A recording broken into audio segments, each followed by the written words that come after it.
Tak bayar ini, Raffi Ahmad ngaku pernah didatangi pegawai pajak. Raffi Ahmad curhat rumahnya pernah didatangi pegawai pajak. Ternyata terkuak sempat tak bayar ini.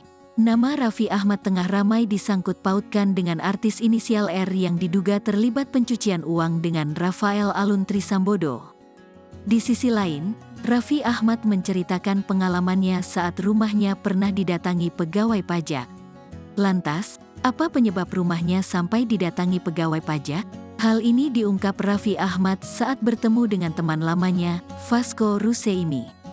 Pernah gue punya pengalaman rumah gue didatangi orang pajak, cerita Raffi Ahmad, dilansir tribunstyle.com dari YouTube Macan Idealis pada Senin, tanggal 3 April tahun 2023. Usut punya usut, rupanya Raffi Ahmad pernah terlambat pajak mobil.